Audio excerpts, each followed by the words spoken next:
Today I want to talk about something that's it's a word. It's a word that a lot of us have heard, but we don't actually know how to bring it into our life, and it's called sovereignty.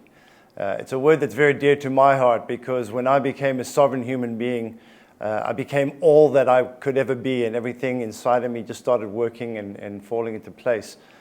So when we look at that idea of sovereignty, it means total accountability. It means control over. And the only thing, if you think about it, that we have control over in this world is ourselves.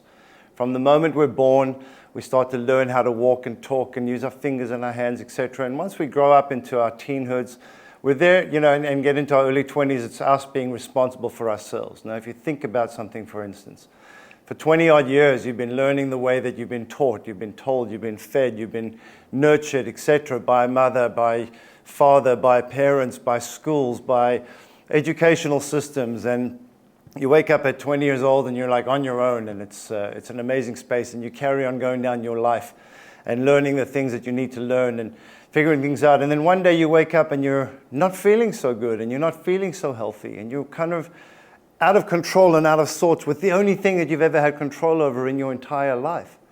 And so when you start to feel that way, what we do as a human nation right now, and I use that word, because we are, in a sense, the culture of the human species that are suffering on a planet that nobody's ever seen before. Not the planet, I'm saying nobody's seen the suffering that anybody's seen before. I think we all know the planet. And so it got me to thinking that we have grown up, and I'm 52, but we've grown up in a world in the last 50, 60, 70 years of a guidance system that has led us to this place of being unhealthy and unwell. And so how do we take back our sovereignty? How do we take back that ownership of self-love, self-care, self-awareness? Well, it's the only way that I believe we can do it is by getting our nutrition right. When we get that right, we no longer put our fingers into different pies and saying, oh, can you help me over here? Can you help me over there? I've got this ache, I've got this pain, I've got this not so good feeling in my belly, in my blood, in my bones. Tell me what's wrong with me because I don't know. And we only don't know is because we haven't figured out how to be that being, how to be that sovereign being of living off the earth, living off the life-giving supplements and essence of Mother Nature, where she provides us with everything that we need in order to survive. And so when we are on this journey of figuring out our sovereignty, I think the biggest journey you can start on is taking care of everything that you put into your mouth. Because as you control what goes in, your body controls what happens. And the messages that we have about carbs and calories and fats and sugars and all these different kinds of saturated things is a 20th century construct that has been designed to tell you that if you eat 2,000 calories and you have this little X and these little sugars, you'll be okay. But what they're not telling you is that you're eating the system that was designed that way. You're not eating the way your cellular structure was designed. And so in order to gain your sovereignty, you have to break free of that thinking of the 20th century. And you've got to jump into an understanding and a thinking of where your sovereignty lies. And we have been around for a lot longer than just the 20th century. We've been around for thousands of years as a human being. And we have lived off the land. And so what Foodicyn and what One Voice is all about is helping you to connect with the misinformation and the disinformation, and then the truth on top of it of where we can gain that sovereignty back as a human species. And so as we go down this journey, I'm going to bring Mike in just a few seconds to carry on with our conversations and exploring what this means to be a sovereign human being. There are really only 5 elements, which was mentioned in the last one, which is oxygen, hydration, nourishment, shelter, and sleep. And we're working on your nourishment. And when we get that right, you will have control of the sovereignty of your being and never rely on another product or another vessel or another industry to tell you that they've got you when you know that Mother Nature's the only one. Mother Nature's the only one that's got you. So I'm going to get Mike on in and we're going to carry on the combo. Talk to you soon. And here he comes, Mike. How you doing, buddy? Mark! I'm well, man. How are you doing? Awesome. I'm fantastic. All right, let's roll up our sleeves and do a show, shall we? My sleeves are already rolled up. Oh, yeah, well done. Yeah, okay. they're pinned up as well because they bother me otherwise. But well, let's talk about this. You are, this is not an accident. You are a gourmand historically, right? And of course, this is your chef's, robe, gown. shirt. What do you call this? Yeah, it's a chef jacket. Chef jacket. That yeah. didn't come to mind. Jacket. And of course, it's got a real interesting flair to it. It has a certain amount of Asian mysticism to it. It's got earth greens. It's got the sunshine coming from it.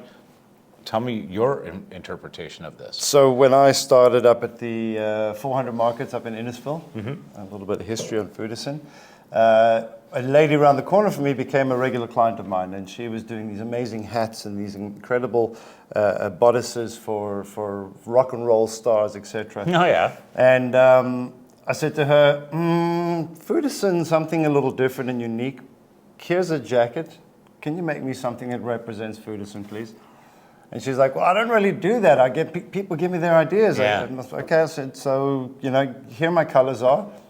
Go crazy. And she came back with some samples, and we tweaked it a little bit. But at the end of the day, this is what it's transpired into being. I like it a lot. And it's a one of a kind. I was going to say order yours today, but that merchandise is not available yet. Yeah. Listen, thanks for having me back. Yeah, man. You and I had talked in the last episode about the essentials in what it takes to survive in a healthy manner, and how Foodicyn fits into that realm.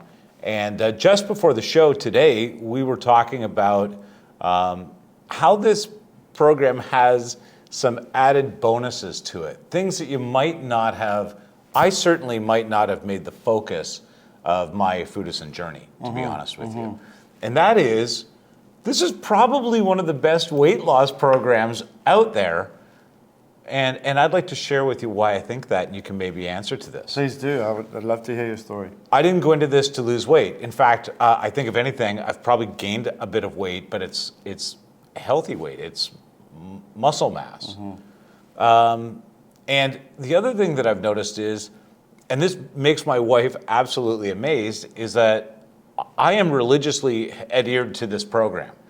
Not because I've got my mission or anything really. It's just that it became how I feel good. In just a few weeks, it changed how I feel. So that net benefit, well, I'm not ingesting carbs or eating sugar or overdoing it with steak and different fats and nonsense like that. Right. My body gets a chance to reset, but also when you feel better, you would prefer to do that. And when it tastes good and it's easy and it's there, it's simple, right? But in essence, therein lies the power of abundance of alkalinity, right? When I was doing my journey and when I went through my documentary, I had 10 individuals that volunteered to be on the program for 28 days.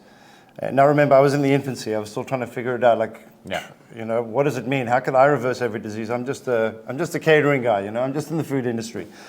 But I had, at the end of the month, I did a little bit of a weigh-in. And here's the irony about Foodicyn, is that in any of my literature out there, you can't really see any words mentioned about weight loss and weight loss and weight loss, because I also was like you. I never needed to lose weight, but everything else reversed.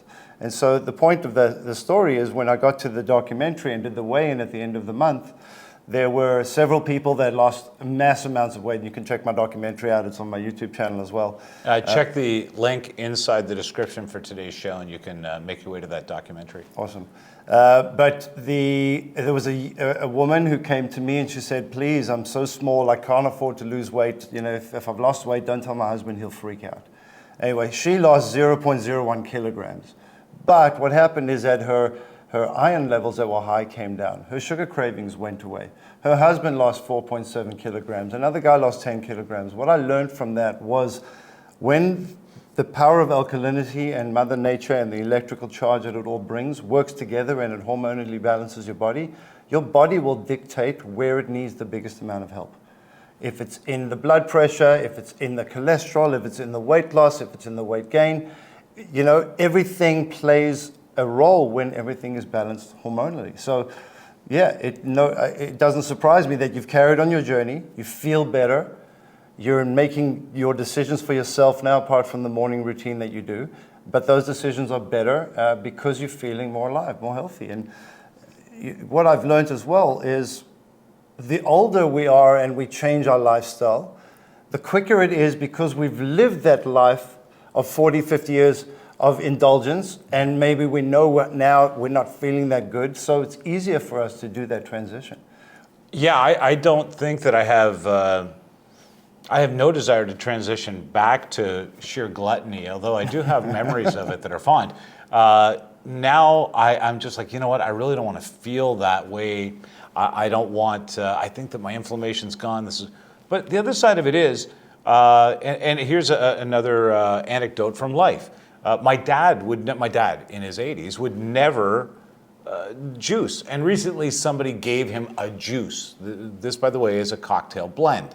A very different situation with Foodicyn. But he tried it, and he said he spat it back into the cup. Well, I promise you, this tastes delicious. That's the other side of it. So there's no real chore in ingesting it.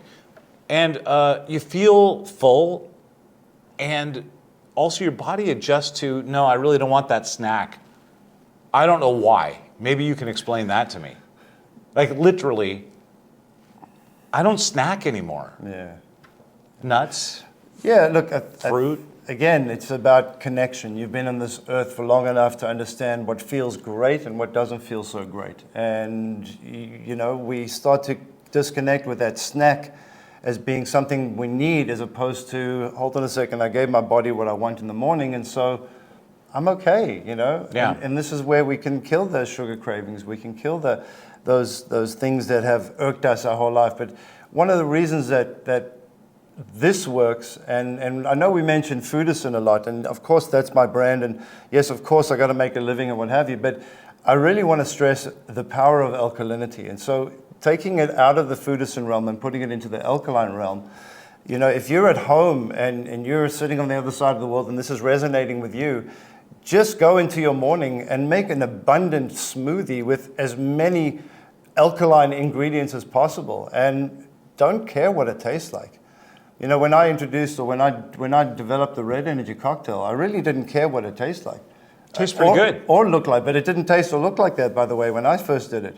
It was, in my book, I referred to it as brown guck, and it was that exactly is true. that. Yeah. It was ugly, brown, but I didn't care. And so if you're at home and you're saying, I make my smoothie every morning and I put a scoop of yogurt and I do my maca powder, forget about that. That's not alkaline. That's not giving your body the life. Just research alkaline foods.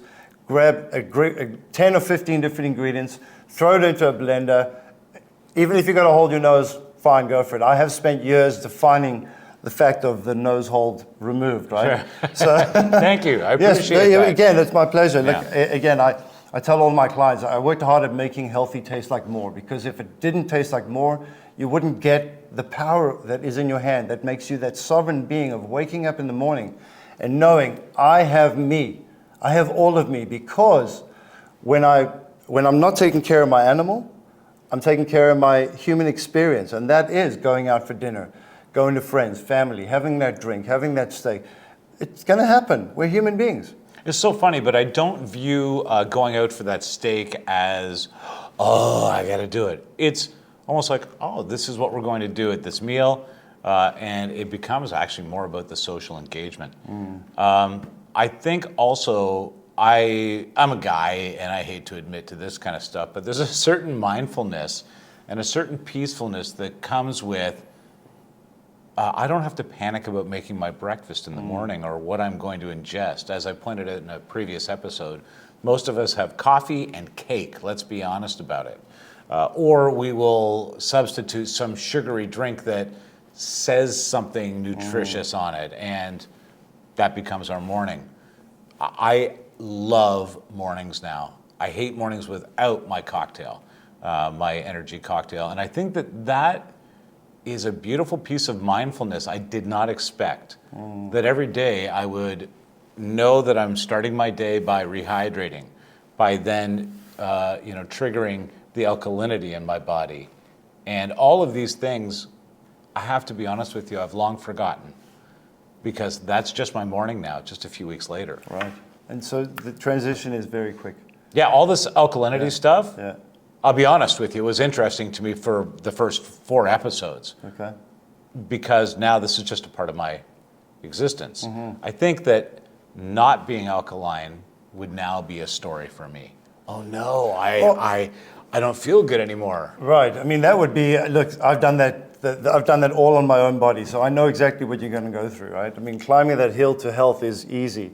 If you give things up, that downhill slope is very quick. You'll fall back into your own routine very quickly. I can see it. You know, here's something that I've understood about the human body as well. First of all, the human body is the most brilliant thing that we could ever imagine. We're not a science experiment, we are a creation. And we're incredible. And so everything that we have put ourselves into the understanding of, but I eat less sugars, and I eat less fats, and I eat less this, and I eat less that.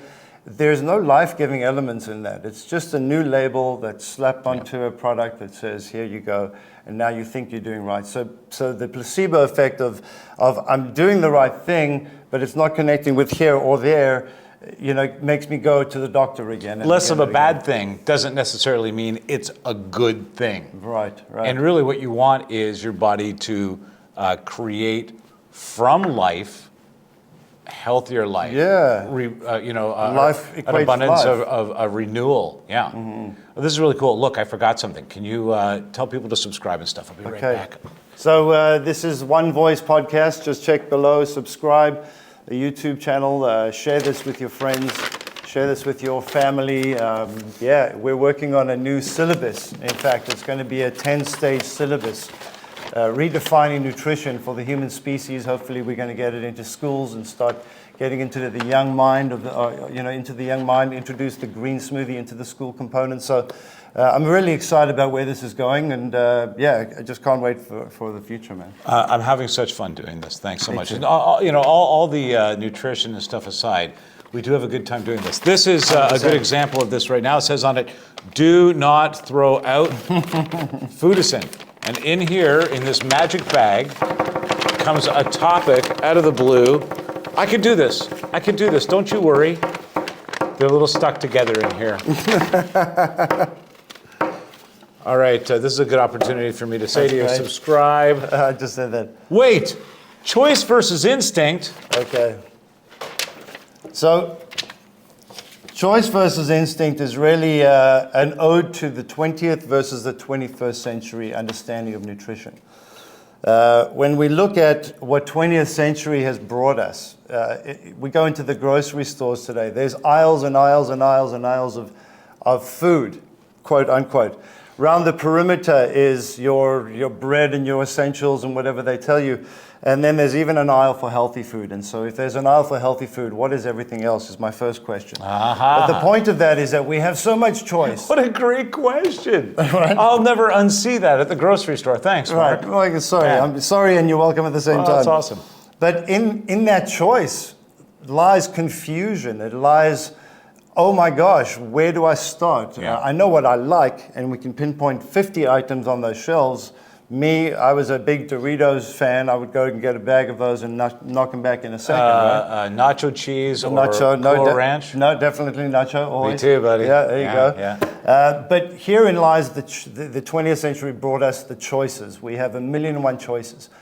Imagine this, if you were a lion in Africa or a lion in India or a lion in anywhere else in the world, you would wake up in the morning, you would look at your cubs and your king or whatever it was, and you would go out there and you would all eat the same thing, you would all do the same thing, you would all drink the same water. But as human beings, we have so much choice that our kids don't want this, and our kids don't want that, and I don't like this, and I don't like that, and I have allergies. So 20th century has confused the living daylights out of humanity. It has indeed. Completely, Yeah. especially in the first world Our countries that we instinct are. has disappeared. Instinct has disappeared, but the reason I say choice versus instinct is where we are now with One Voice. We are bringing us back to that basic instinct of understanding, which is if we understand that alkaline equals the basic instinct for our cells to regenerate, it's life-giving life, all of a sudden we have a different component and a different understanding, and our choices are still there, guys. The beauty about what Foodicyn and what the power of alkaline is those choices are always going to be there. We are not changing that industry. We're changing your mindset that you can become a sovereign being and connect with the power of getting back to the basic instinct of the species that we are. And from there, it really doesn't matter what you do because you will shine every day by having that pure space of regeneratable, I should say, not generational, regeneratable cellular nutrition, starting your day off right every day, alkalining yourself, maybe 4 or 5 days out of the week, you're pure alkaline, and then other 2 days you might be, abusive. Doesn't matter. And I use that word not loosely, because when we have those things that we don't... It is abuse to the body. Total abuse to the body. Yeah. But by knowing where instinct lies, it takes our choices and it limits them to a few times a day as opposed to all day, every day. And that's where the power of alkaline lies, taking us back to the instinct, and that's 21st century nutrition, fit for the human species, my brother.